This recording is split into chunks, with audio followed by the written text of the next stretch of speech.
The X Zone Radio Show is heard on radio broadcast affiliates worldwide, including AM 580 CFRA in Ottawa, Ontario, Canada. WPUL AM 1590 in Daytona Beach, Florida. KOHI AM 1610 in St. Helens, Oregon. KHRO AM 1150 in El Paso, Texas. And for more information on becoming a professional broadcast affiliate of the X Zone Radio Show, visit www.xzbn.net or call toll-free worldwide 1-800-610-7035.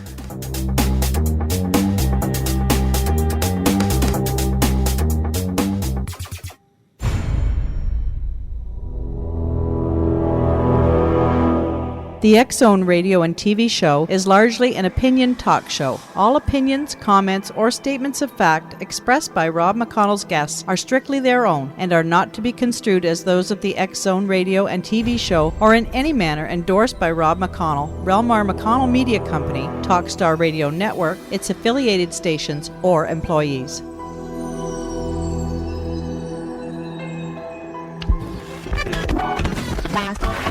All Hit Radio.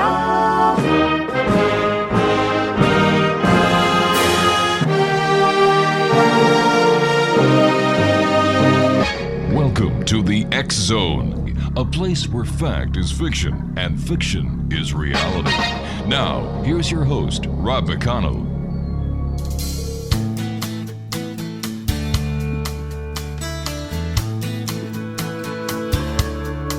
Well, she seemed alright by dawn's early light, though she looked a little worried and weak.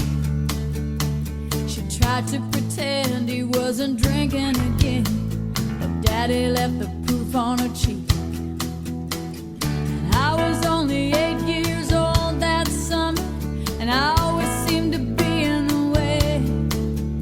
So I took myself down to the fair in town on Independence Day.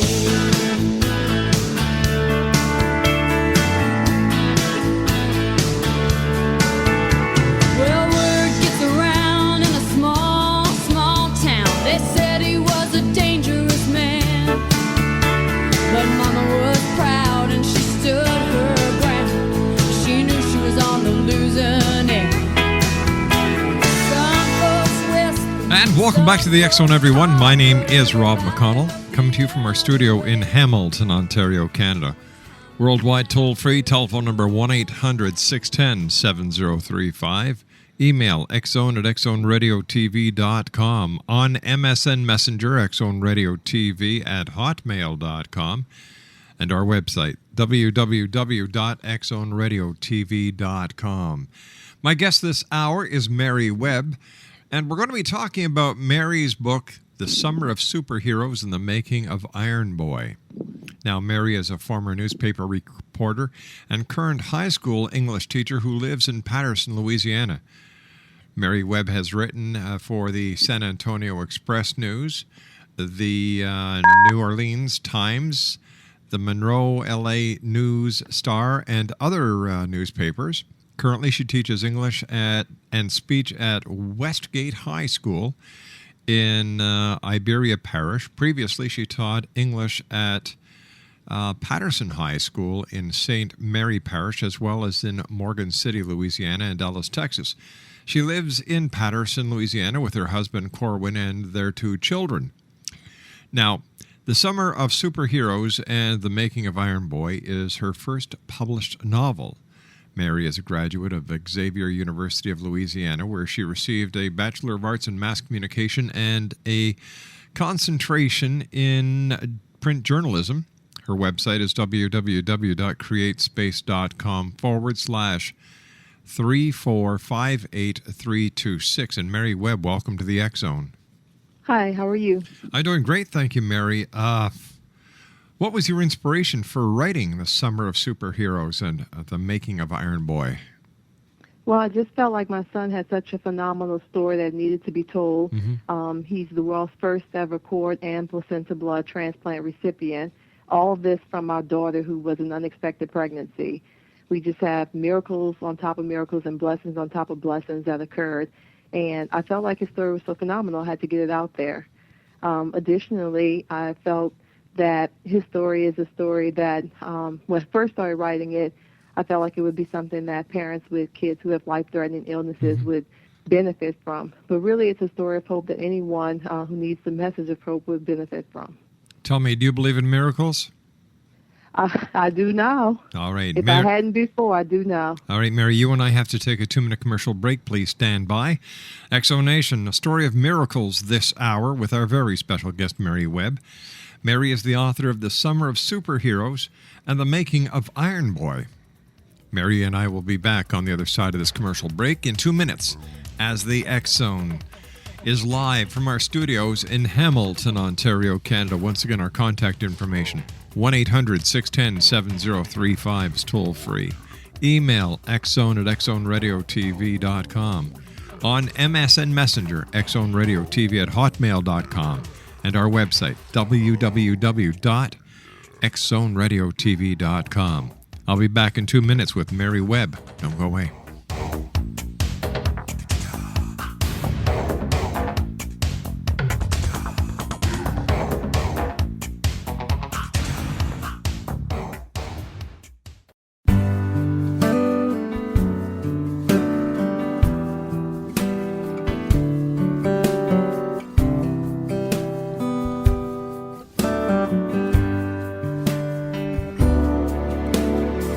Another summer day has come and gone away from Paris or Rome, but I wanna go home.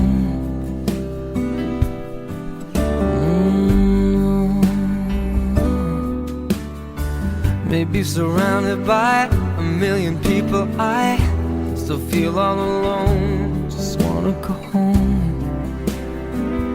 Oh, I miss you, you know. And I've been keeping all the letters that I wrote to you,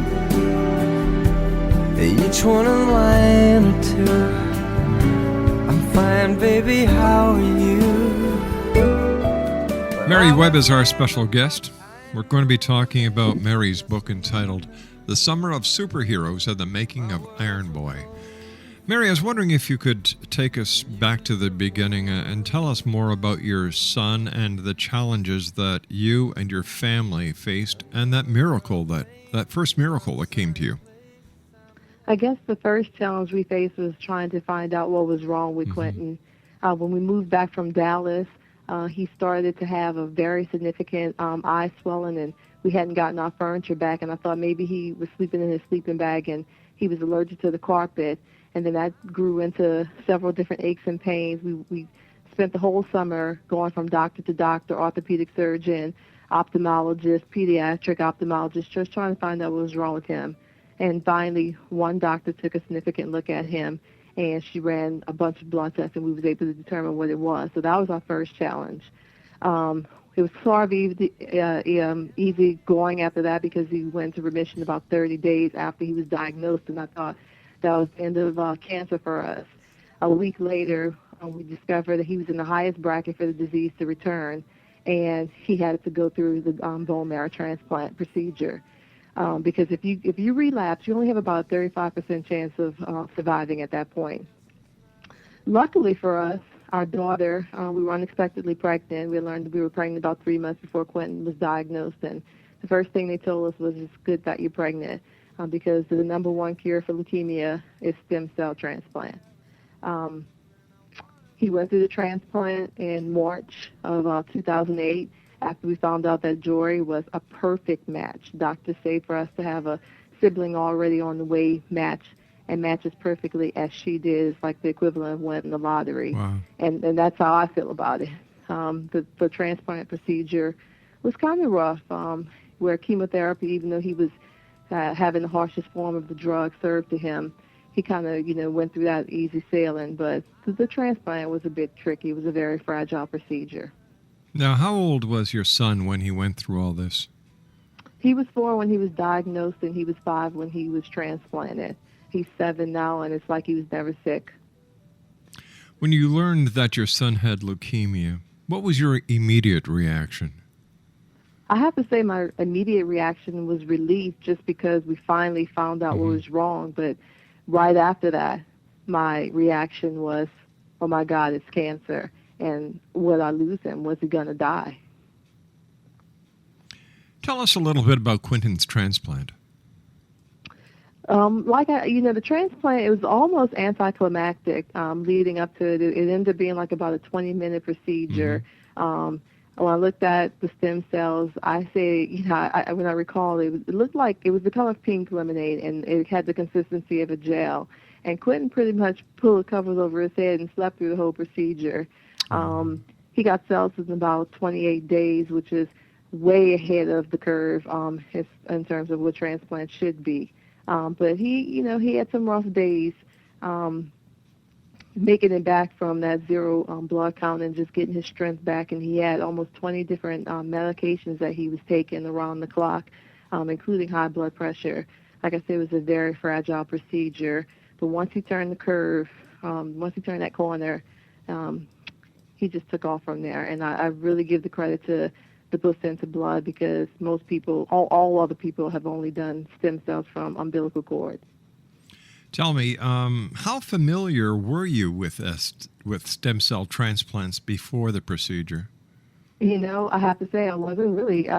What I heard in the media was very negative, and it really centered around the debate about the embryonic cells. I consider myself to be pretty educated, but I really have to say I was not that savvy when it came to what stem cell transplant, the benefits were. You learned a lot in a hurry. I learned a lot. I learned on the job, basically. On the job, yeah. Tell me, what would you tell listeners around the world about stem cell research after you and your family's ordeal? I would say it is such an untapped wealth of benefits. We got information in the mail a couple of days ago about cancer insurance, and I'm like, what better insurance for cancer is there than to have your baby's cord blood banked, or to look into, or for us to, as Americans, we need to really be on the ball with getting stem cell research promoted. It's not negative. There are more than 100 things that they can do with stem cells, and I'm sure that number is going to grow. They're talking about curing blindness, and I can't imagine why it's so under the radar. I was wondering if you might have any idea why so many people are dead against stem cell research, and what would you like to tell these people? Part of it, I believe, is that they're thinking that that scientists are playing God, and I really don't see it as such. I see it as something God has given us. It's like anything else, and it's what we choose to do with it.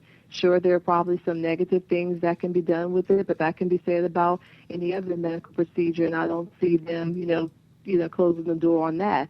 I say that we need to. What I would tell people is that we need to make a savvy, a conscious, an educated decision about what's going to happen with stem cells before we just, toss it out the window. And really, I think it hasn't been researched and it hasn't been promoted as well as it should be. People can say the same thing about other organ transplants, including the heart, and yet they don't. They herald it as a great medical victory. Exactly. And I think they should do the very same with stem cell research. Exactly. That's my exact point. I'm talking about my son who's perfectly healthy, before this, and is perfectly healthy now since it, And that would have been, we're 3 years out from his diagnosis, and I could very well be standing here talking to you as a parent of a deceased child if it were not for stem cells. And I can't understand why we would ignore that factor. And you're absolutely right about we should treat it as any other transplant. It's a life-saving gesture. That's right. Not anything to harm you. There are times when I think the people who have the ability to make what are supposed to be educated decisions need to give their heads a shake, and this is one of those times. Exactly. I say the same thing, being an educator. We have people who have never been in the classroom making decisions about classrooms. And we have people who have never stood in my shoes making decisions about that affect people who have stood in my shoes. Well, I am very happy for you and your family that everything is fine with Quentin. And I agree with stem cell research. I agree that if we can help if we can cure, if we can save, that's what we're supposed to do as human beings. Yes, it is. We're trying to prolong life, and we do it in every other arena. We eat better. We try to eat better. There are, all these research done on how to prolong life. This is one. This is a no-brainer. Or is it because stem cell research will not fill the pockets of the greedy? I don't see how it's going to take away from the pockets of the greedy either. For example, how is death? Whose pockets are going to be fattened by that? I mean, we all have to go at some point. So if it's the morticians, no. What I was saying, Mary, is that so many times we see the medical community working hand in hand with the pharmaceutical industry, and stem cell is basically apart from the pharmaceutical industry, isn't it? Yeah, you're right. And you know what? And maybe that's something that needs to be investigated, because should the medical community be that, should be held in hands with the pharmaceutical community, or should they be promoting life in their patients? I will vote for promoting life in their patients. So will I. Any day. And, as far as the pharmaceutical companies are concerned, like I said, Quentin, he took about 20 different medications after the transplant. So, there's your, your slice of the pie. Exactly. So is Quentin fully recovered? He's fully recovered. Following a stem cell transplant and the placenta blood transplant, they have a curve of about 2 years, which he passed that threshold in March of this year, where, if you're still alive, you're pretty much going to be alive, or, it's not going to be taken out by leukemia at this point. So I believe Quentin is 7 years old now? Yes, he's 7. And does he have any recall about the entire event, or is he just a happy little 7-year-old who's enjoying life? Well, he recalls it adequately. We did not sugarcoat anything for Quentin, and he's a very intelligent boy. He, followed his treatment process. Whenever the doctors talked to us, they basically talked to him as well. He knows that joy was his life-saving gift. I'm sure he doesn't understand all of the science of what happened, but he, does understand that he had a significant illness and that he pulled through. What about your daughter? No, I'm waiting for her to lord it over him when she's old enough to know that she was. I can see how that's going to develop already. Oh, my goodness. Clean my room. I saved your life. Oh, yeah. That's a wonderful story. You and I have to take a commercial break. Mary, please stand by. And thank you for sharing this story. It's a story that has to be heard, and we're so happy that you're sharing it with us here on the X Zone. I'm happy to have the forum. You and I will be back on the other side of the news. Please stand by. X Zone Nation, Mary Webb is our special guest. She's the author of The Summer of Superheroes and the Making of Iron Boy. We'll be back on the other side of this commercial break as we continue from our studios in Hamilton, Ontario, Canada. My name's Rob McConnell. Don't go away. I hear the drums echoing tonight, and she hears only whispers of some quiet conversation. She's coming in 12:30 flight. Moonlit wings reflect the stars that guide me towards salvation. I stopped an old man along the way, hoping to find some old forgotten words or ancient man. The shadow of your smile. You're listening to the X Zone Radio Show, live and around the world on the Talkstar Radio Network, X Zone Broadcast Network, UK High Definition Radio, Euro High Definition Radio, and Star Cable. Our toll-free telephone number worldwide is 1-800-610-7035. Our email address, xzone@xzoneradiotv.com. On MSN Messenger, xzoneradiotv@hotmail.com. And our website, www www.xzoneradiotv.com. A wistful little star was far too high.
Mary Webb is my special guest. We're talking about Mary's new book entitled The Summer of Superheroes and the Making of Iron Boy. Her website is www.createspace.com/3458392. Mary, great being with us, and thank you very much for sharing this wonderful story. Thank you for having me. Tell me, what were the reasons for writing your book, The Summer of Superheroes and the Making of Iron Boy? One, I just felt like Quentin's story. I mean, the way things happen for us, a 5 to 7 year chemotherapy treatment phase brought down to just 18 months. Him being the first person in the world to receive cord and placenta blood, all from an unexpected pregnancy, our daughter, who matched him perfectly. I just felt, I mean, that's just too good. That's just the tip of the iceberg in terms of things that happen to us, the blessings. I felt like I had to get his story out there. Second, when we first brought Quentin in, there were so many people who, gave us love and encouragement, who had been through it, to let us know it would be okay. And I want to be that same encouragement to people who are in shoes similar to what we're in. But really, I just people who have read the story have said that they've been inspired by it. Even people who knew what was going on. And I really do think it's a message of hope that will inspire people no matter what they're going through. But definitely for people who are in our shoes. Did Quentin's event bring your family closer together? It really did. Like I said, my husband and I had been living in Dallas, and luckily we moved back, and we were just so, our family just, we could not have done it without the love and support of our family. I'm glad we moved back to Louisiana. But really, I feel like my husband and I, we bonded because we're talking about a child here, okay? It was a drain on us, I have to say, but really and truthfully, we kind of just put our heads together and said, no matter what, we're fighting for Quentin. We're fighting for Quentin. Everything else is, secondary. Everything else is, small piece to us. What's the story behind the title of the book? Oh, the title, it's unique in that the summer that Quentin was transplanted, there were all these superhero movies out, like The Dark Knight, Iron Man, Speed Racer, Incredible Hulk, and I felt like he fit in with that. But then one of my friends, Adrienne Lott, who is a cancer survivor herself, she sent Quentin an action hero figurine of Iron Man. I remember her card saying an Iron Man for an Iron Boy. And that just spoke volumes with me because Quentin was so resilient. not just through the transplant, but all through the entire ordeal.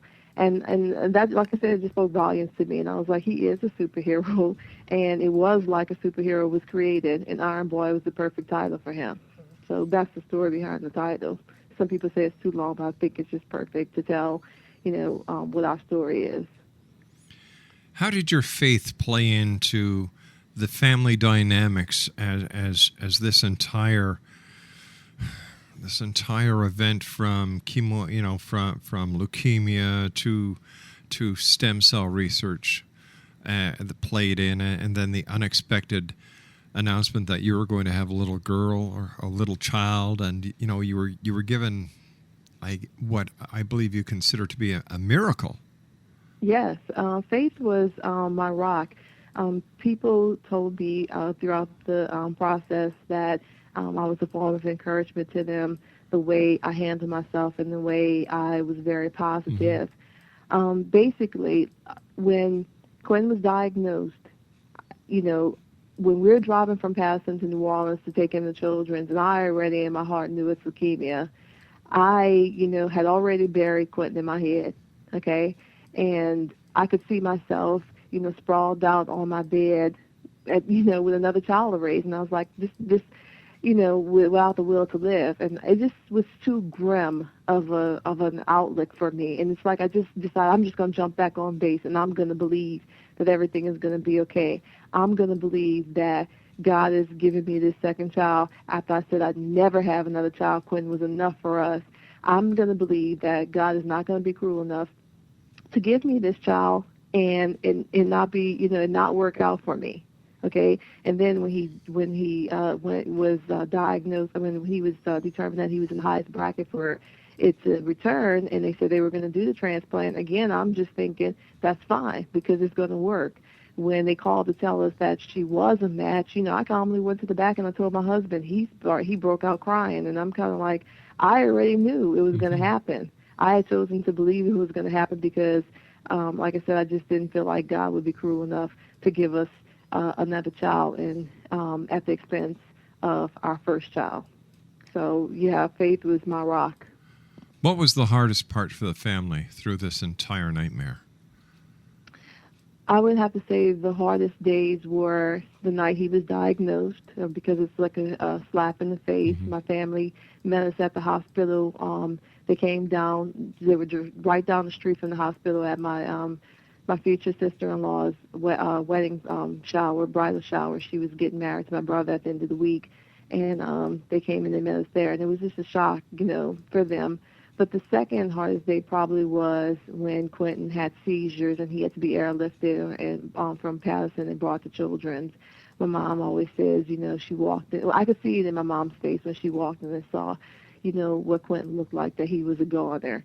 I thought he was having a stroke that morning. Thank God it wasn't. It was seizures. But I would say those, that when he was in the PICU, the pediatric intensive care unit for that ordeal, it was a little surreal because, he, even like with the chemotherapy and even doing transplant, Quentin didn't have many low days. He didn't have many days where he was sick, but this particular ordeal, he was really out of it. He was really not himself.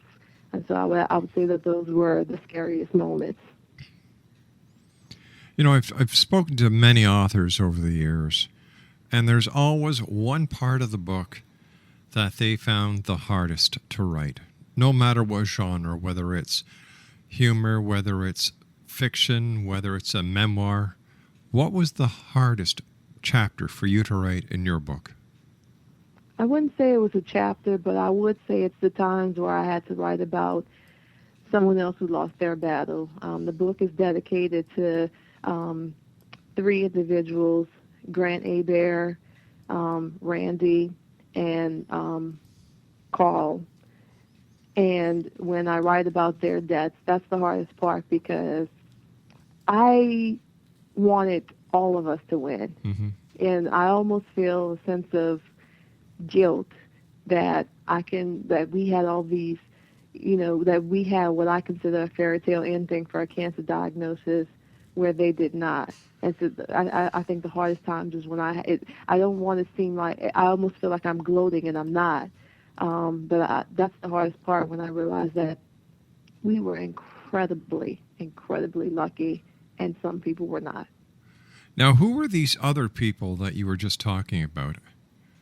They were people we just kind of, Randy was I see. a little boy. He was 2 when he passed. He had been on the oncology floor the majority of his life. I'm pretty much from birth to the time he passed. Quentin always joked that was Jory's boyfriend. Carl was a fellow transplant recipient. He went into transplant at the same time that Quentin went in. And he had said that he was afraid of having a transplant. But when he discovered that Quentin was having one, Quentin was, younger than he was. He said, "Quentin, if little Quentin can do it, so can I." And Grant, he also was transplanted. His family lives in the Patterson area as I do, and she's a teacher. And I got to know her through his need for blood, and he was transplanted successfully, but his kidney was poisoned by and that's why I say it's a very fragile procedure. One of the medications actually poisoned his kidney. And so these are people that we, when you get on the oncology floor, you bond with these people because they're going through what you're going through.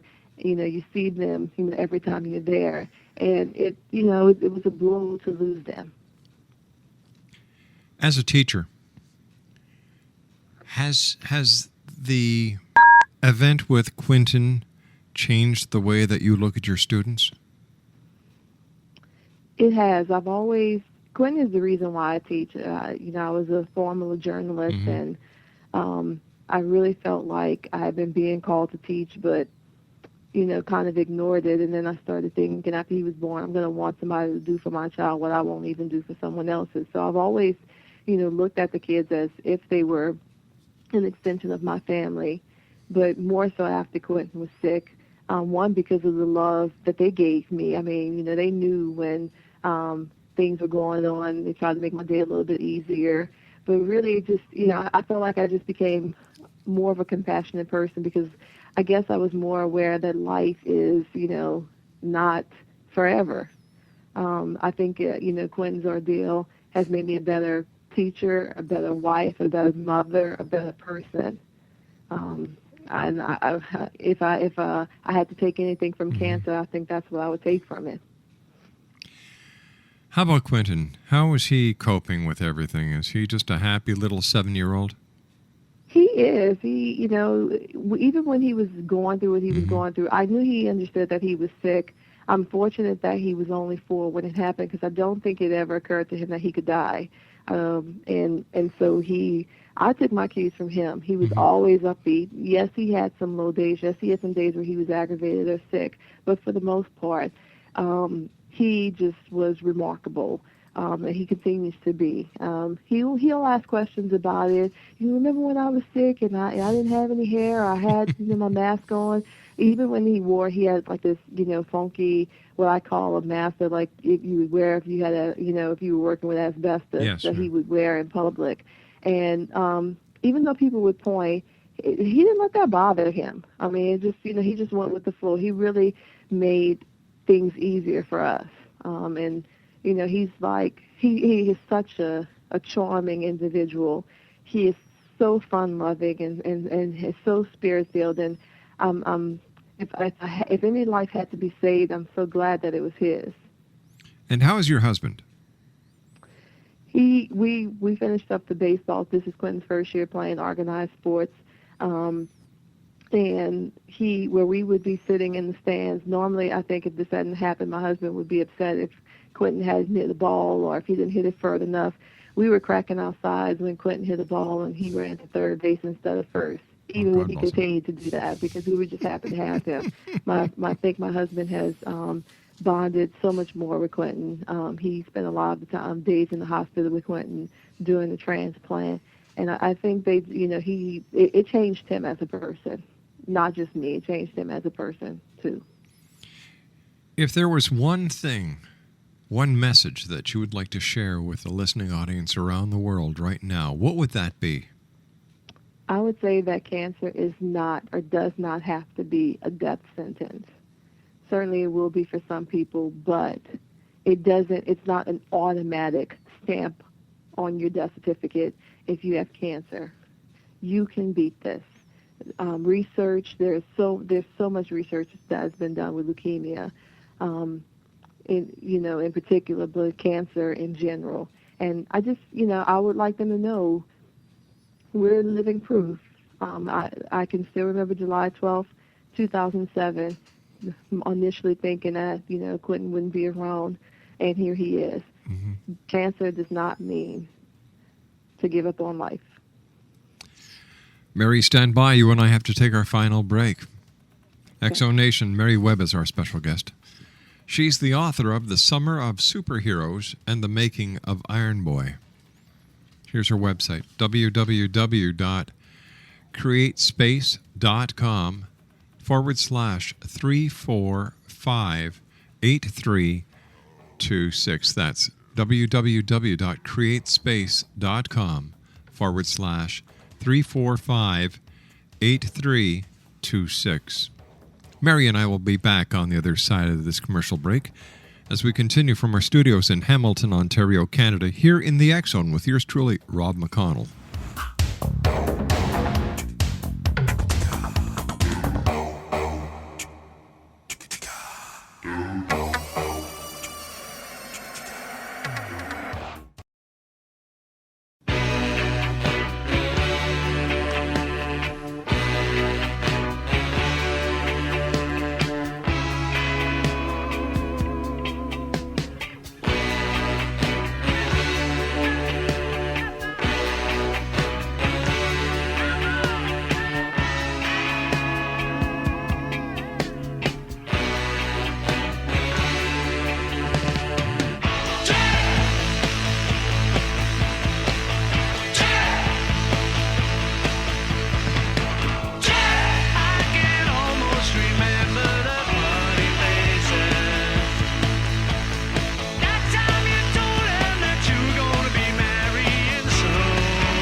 Welcome back, Exo Nation. Mary Webb is our special guest. The name of her book is The Summer of Superheroes and the Making of Iron Boy, which is available, I believe, at Amazon.com. Now, Mary, you were telling me during the commercial break that you're going to be giving back to the people who helped you with the sale of this book. Exactly. The book is available at Amazon.com and createspace.com/3458326. And a portion of the proceeds will benefit Children's Hospital in New Orleans, as well as the Leukemia and Lymphoma Society and the JL Foundation. These are organizations that support us financially, and we could not have done it without them. Children's Hospital is a phenomenal facility from top to bottom. I'm talking about people as high up as the surgeons, downtown to the people who cleaned our rooms. Everybody nurtured us, and we wouldn't be here without them. And then Leukemia and Lymphoma Society and the JL Foundation, like I said, were organizations, among some others, who supported us financially. They made us able to focus on Quentin's health and not on the financial. What could have been a financial nightmare for us. Isn't that wonderful? Yes. And it's so nice knowing that there are organizations out there who realize that at a time of a crisis in a family of this magnitude, the family needs to be able to pull together without having to have extra worry. And to hear that there are organizations that were there to help you, I just think that it proves that this world of ours is on the right track. We just have to keep going in that circle. I do believe that. And that's part of, why I wrote the book. I feel like I want to be the same sense of encouragement and the same sense of support that was given to us. That's what helped to pull us through. And I want to pull some other people who are coming behind us through the same loop.